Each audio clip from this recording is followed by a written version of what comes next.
All right, everyone, welcome back into another NBA props video. Going to be breaking down the top prop bets here for this Sunday slate. Let's go ahead and get into it.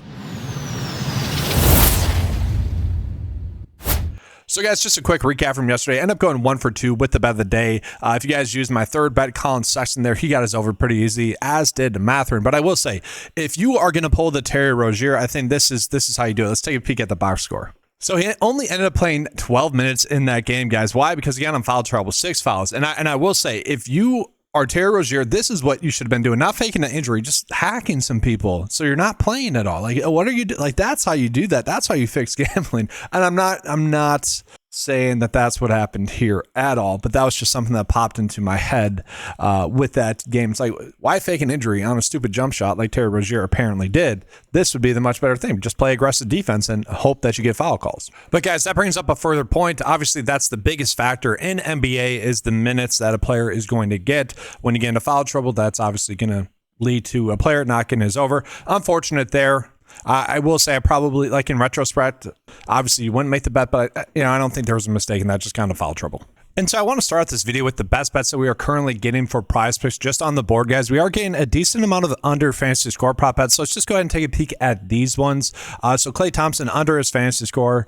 And to me, this is actually a good matchup with Toronto, but we can see thus far this season, guys, if we round up 16 and 13 fantasy points, so not really close to getting his overs thus far. And if we look at it, it's just kind of rooted in the minutes that he's been getting, guys. So 17 minutes and 22 minutes. If that's going to be something that consistently occurs with Klay Thompson, then yeah, it is going to be tough for him to get his overs. Now, I do think that could be rooted in the fact that he's been pretty cold shooting the basketball for 2 games. That is something with the shooter can obviously flip at any time. I typically like to target shooters coming in off of a cold streak because chances are their lines have come down. Thus, there's some value in them, just getting back to their mean in terms of hitting shots. And I will say I'm a little bit hesitant to get to this one just because the projection data does have him at 28 minutes. Obviously, that's a big difference from what we have seen him get thus far this year. So maybe one that we don't necessarily need to get to. And then the second best bet on the board is going to be Jared Allen to get under his fantasy score as well. So we see he's projected to get 30 minutes in this game. DFS-wise, he's projected to get right around 35 for his fantasy score. Okay, so a little bit different here than what Vegas is telling us to do. Okay, so Vegas is really thinking that he's going to struggle in this game. Now, I don't mind the idea of when we're being told about on Jared Allen for his under fantasy score to bet the over for Evan Mobley. That is something we tend to see. Actually, we've seen that 2 times thus far this year. I actually liked Evan Mobley more in the previous game as like a DFS option. That did not end up working out. Jared Allen was actually the player that was popping up the most there. And I got that wrong. So I'm 50% there with these 2 bigs. Typically speaking, I just don't like to bet on them because of that reason. And so, yeah, we look at it, guys, we can see one very good game there against Brooklyn and then one game here against New York where not so good. Now, this matchup I'm pretty excited about here, Cleveland versus Milwaukee. To me, being a Bucks fan, being maybe a biased Bucks fan, I think this will be the Eastern Conference Finals matchup there. To me, Cleveland should have been the team that made it out last year. They definitely, unfortunate stuff for them last year. I like their talent overall. And the Bucks, just a perfect setup for Giannis, guys. I'm going to keep hammering this home. There's not enough excitement for the Bucks team. They could lose this game, don't get me wrong. They're still getting chemistry down. But, the most fun I've been as a Bucks fan for a season in quite some time. Honestly, probably since their championship run, or even, I don't know, at that point at that point as a Bucks fan, it was kind of like you thought they would win, so there wasn't as much excitement, there wasn't as much unknown. Whereas the unknown kind of makes it fun here for the Bucks. So a little bit of biased Bucks take there, guys, but fun game there, Cleveland versus Milwaukee. We'll have more bets for that game in just a second. So let's go ahead and jump on into the next one. We got Sharp for under his fantasy score, 16.5. Now, these ones are typically not ones that I like to mess with the most. Like the average sportsbook line has him at about 14.7. It really does not take that much more for him to get the over here, but let's just take a peek at it. So don't have a minutes projection for Sharp just yet, guys. Points wise, though, he's projected about 15.4 there, so nice to see that. Now, the thing with Sharp, guys, he is only getting 14 minutes, and this is a more difficult matchup here. So we see in the first game, guys, against Charlotte, in 14 minutes was able to get 14 points, 4 rebounds. Obviously, a very good game there for him, but this is what I worry about. 2 blocks and a steal in that game, and then last game, guys, he got a steal there as well. A lot of turnovers, though, for him, so I do struggle with this one.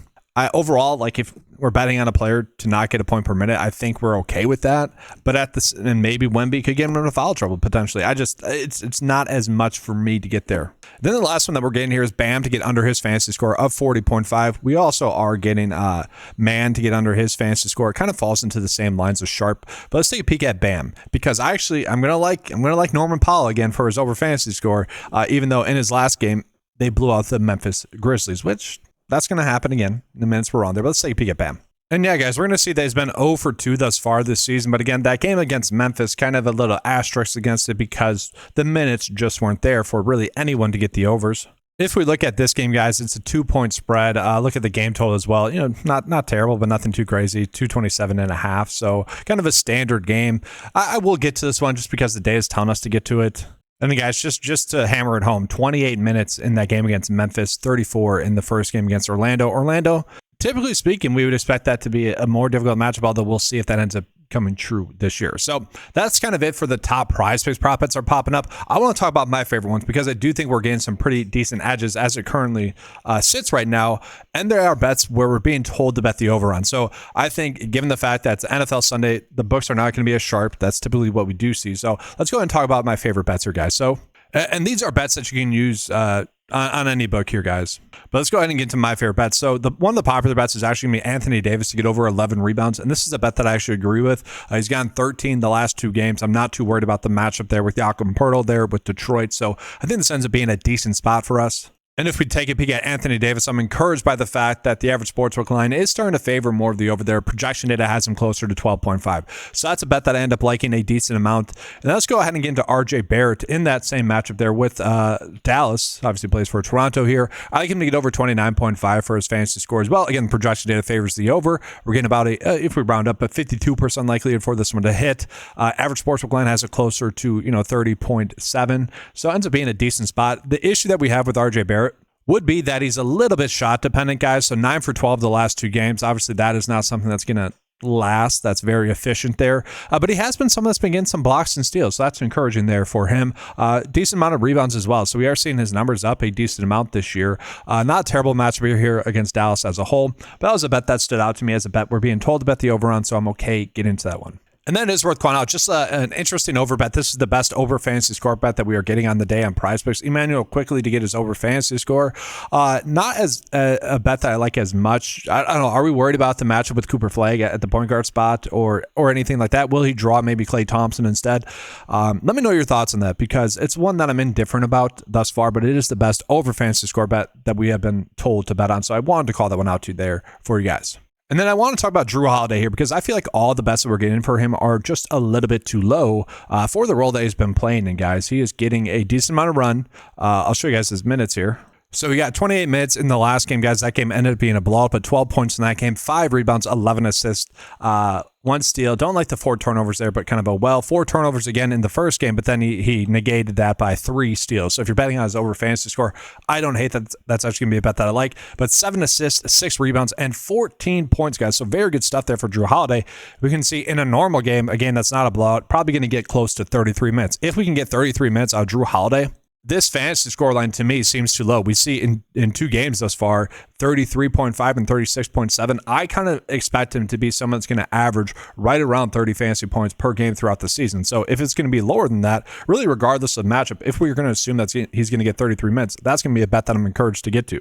And if we look at his projected minutes right now, guys, 32 projected minutes. So obviously that ends up being a good thing there for us. The one concern that I have looking at the projections is the turnovers slightly outweigh the blocks and steals, not points wise. If he gets 2.4 turnovers, he's still plus in regards to the blocks and steals addition fantasy score wise. So guys, let's go ahead and talk about Norman Powell as well. So as you guys know, he's going to be someone I'm betting on. I'm kind of high on him thus far this season. If you look at his output thus far through 2 games, it does match his preseason output, which tells us that the lines that we're getting for him are just a little bit too low as they currently sit. And I want to call this line right here. So his points, rebounds, and assist line is at 25.5.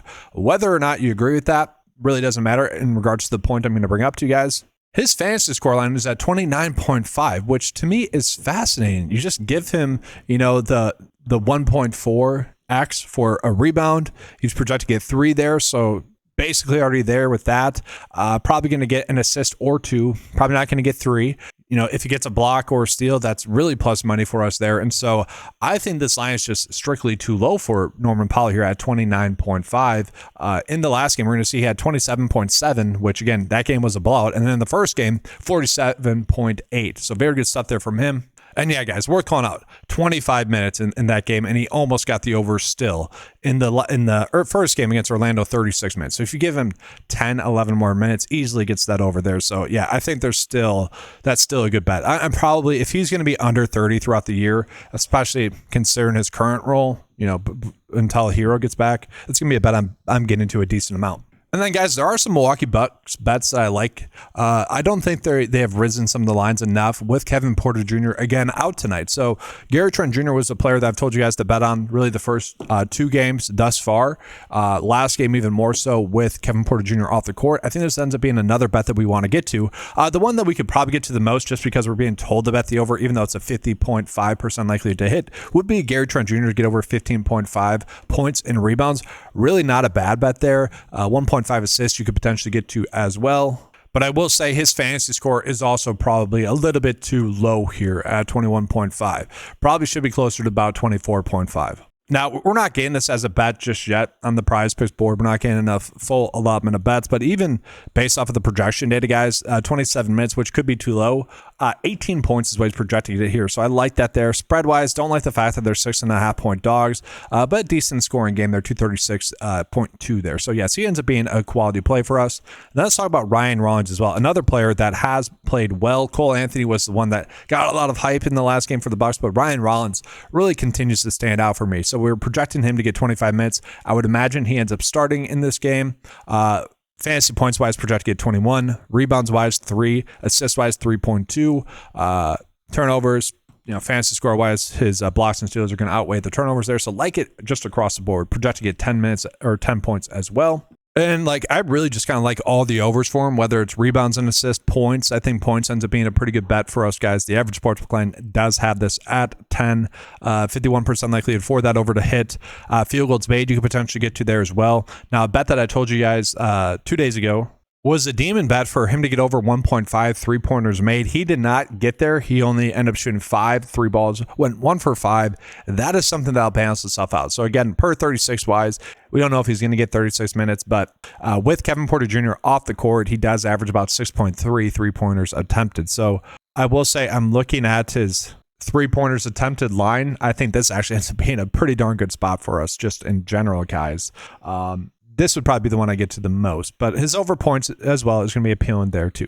And then, guys, the video is getting a little bit too long, so I do just want to mention a couple of other bets that I decently like, but not as much. So if you guys like these bets, they're popping up for you guys, feel free to bet them. If not, don't force them. So I do like Brandon Ingram for over his fantasy score, 33.5. Also like Kada, the Boston center, to get over 10.5 points and assists. PJ Washington is actually one of my favorite bets. Probably should have spent some time on this one, but again, video's going long. I do like him to get over 14.5 points. So I'm going to give you guys a 6-slip bet.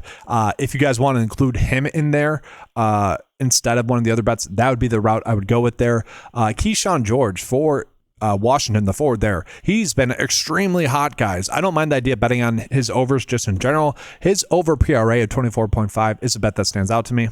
And then real quickly, Austin Reeves and Luka Doncic. I like the idea of stacking their overs. Austin Reeves over 35.5 points and rebounds, and then Luka over 51.5 points, rebounds, and assists as well. Sorry, they're both points, rebounds, and assist lines. I like the idea of stacking them together because if it's a close game, they're both going off, and so that's the route I like to go with.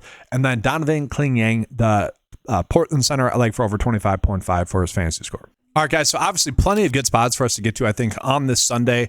Before we get into the bet of the day, leave a like, subscribe to the channel, hit that notification bell so you're not missing out on any of the top coverage here. Let's go ahead now and get into the 95 bet of the day here for today. All right, guys, so again, just a 6-slip bet here. I don't think I really need to rehash these bets. I already talked about them in detail, so these are going to be the bets of the day for today. But that's going to do it for this video, guys. Leave a like on your way out. If you guys would like access to any of the tools that you saw throughout this video, we have fantasy golf tools, NFL tools, basketball tools, and just prop betting tools in general for you guys, plus much more, all available for a low monthly cost of $10 a month, guys. Check it out. Again, all available for a low monthly cost of $10 a month. All right, that's going to do it for today, guys. Leave a like, subscribe to the channel. Thank you guys for watching. Good luck with all your bets for today. Be on the lookout for the Sunday NFL props video as well. We got Aaron Rodgers versus Jordan Love, kind of a fun game to cover as a Wisconsin sports fan. We got the GOAT at quarterback as well as Jordan Love, who looks like a stud thus far. Thanks for watching, guys. Good luck, and as always, let's keep cashing.